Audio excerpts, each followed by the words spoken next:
Hola, en esta ocasión me permito presentarles el uso de las técnicas de minería de datos desarrollado con SPSS. Iniciaré indicando que la minería de datos es una herramienta fundamental para la toma de decisiones, en especial cuando contamos con bases de datos muy amplias y necesitamos minimizar los riesgos a la hora de la toma de decisiones estratégicas. Es un proceso que nos permite descubrir a partir de la base de datos mencionada nuevos conocimientos o patrones que nos permitan tomar las mejores decisiones. Es importante destacar que no existe un mejor modelo o algoritmo de minería de datos. Todo va a depender de la problemática en estudio y de los datos disponibles para poder decidir cuál es la mejor entrega de resultados y la más confiable. Los modelos de minería de datos se clasifican en predictivo y descriptivo. Dentro de los modelos predictivos se caracterizan porque requieren ser entrenados. ¿Qué quiere decir esto? Necesitamos guiarlos a los resultados que nosotros previamente ya conocemos. Esto se emplea cuando ya se tiene experiencia en los modelos o en las agrupaciones que se pueden tener. Dentro de estos modelos destacan los modelos de clasificación y los modelos de regresión. La principal aplicación de estos modelos es cuando nosotros queremos inferir el comportamiento de un evento. Adicional a eso también tenemos los modelos descriptivos, en los cuales no se cuenta con un resultado conocido que nos permita guiar a los algoritmos. Es decir, en este caso nos interesa una búsqueda de esos clústeres iniciales y que nos orienten en los posibles resultados. Dentro de estos modelos destacan los clústeres y las reglas de asociación. Un clúster se caracteriza porque clasifica casos en grupos que son relativamente homogéneos dentro de sí mismos y heterogéneos entre sí, sobre la base de un conjunto definido de variables de nuestro interés. Un algoritmo de clúster permite clasificar un conjunto de elementos de muestra en un determinado número de grupos basándose en las semejanzas y diferencias existentes entre cada uno de los componentes de la muestra. En cambio, el algoritmo K-means está basado en la minimización de la distancia interna, la suma de las distancias de los patrones asignados a un agrupamiento al centro de dicho agrupamiento. Es uno de los algoritmos mucho más empleados. Otro tipo de técnica es el análisis de conglomerados. Es una técnica multivalente que busca agrupar elementos o variables tratando de lograr la máxima homogeneidad en cada grupo y la mayor diferencia entre ellos, mediante una estructura jerarquizada para poder decidir qué nivel jerárquico es el más apropiado para establecer la clasificación.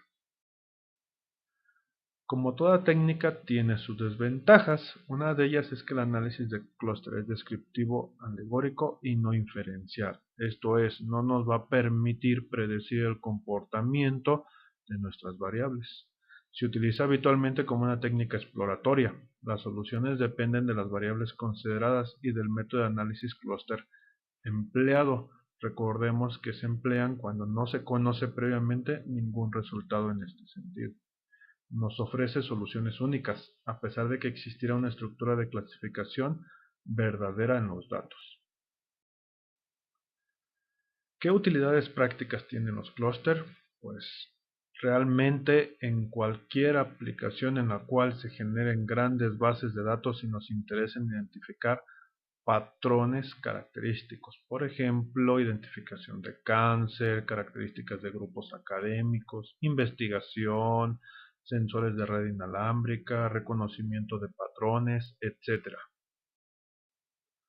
Una manera de desarrollarlo es empleando el programa estadístico SPSS, el cual nos permite seleccionar entre diferentes modelos. Uno es el bietápico o de K-medias o el otro es el jerárquico.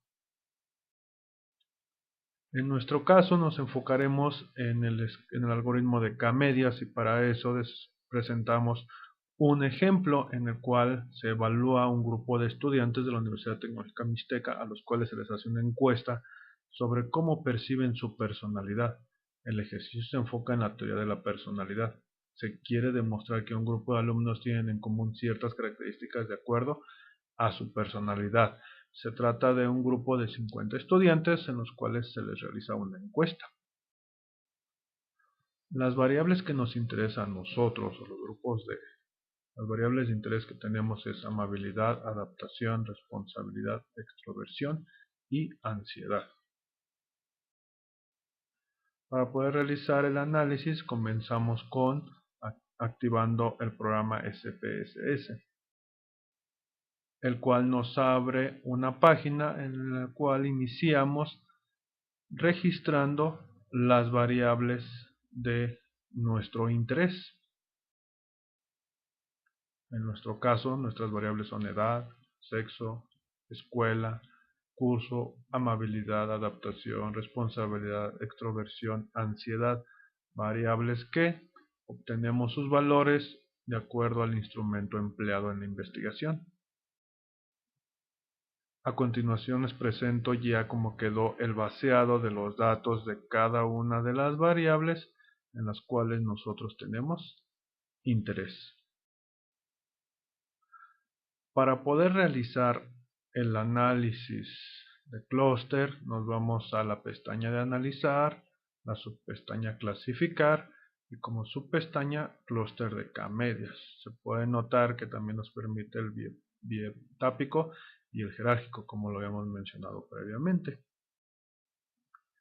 Posterior a eso nos va a abrir una ventana en la cual nosotros vamos a seleccionar las variables sobre las cuales nos interesa que se realice el análisis. Es importante especificar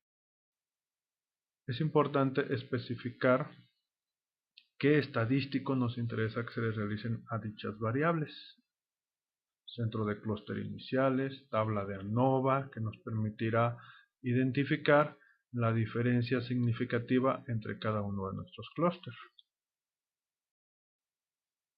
También es importante activar el clúster de pertenencia que nos permitirá guardar cada una de las K-medias. Posterior a eso ejecutamos el análisis estadístico y nos arroja los siguientes resultados. Los clústeres iniciales se muestran con las variables que nosotros seleccionamos y nos indica el número de iteraciones necesarias para disminuir al máximo las diferencias entre cada uno de nuestros clústeres.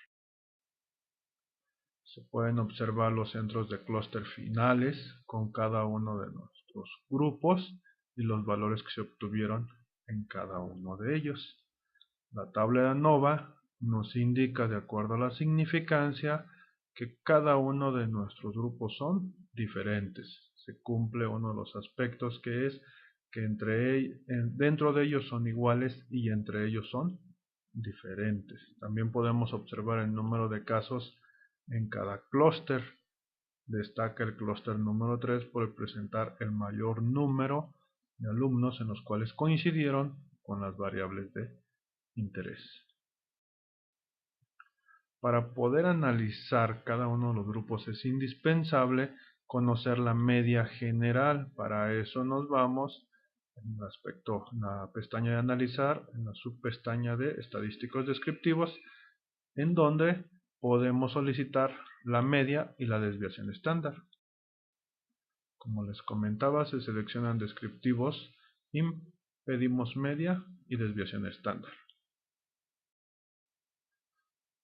Y a continuación nos arroja SPSS los resultados, que son las medias de cada una de las variables de interés y la desviación estándar de las mismas. Es importante comparar la media de cada una de las variables de nuestros clúster con la media general para poder determinar si están sobre o bajo la media y tomar las decisiones correspondientes. Para finalizar, podemos concluir que efectivamente hubo una diferencia significativa entre cada una de nuestras variables y también podemos concluir que de acuerdo a la técnica son relativamente homogéneos dentro de sí y heterogéneos entre sí. Presento la bibliografía en la cual se basó el video que les presento y les agradezco por su atención.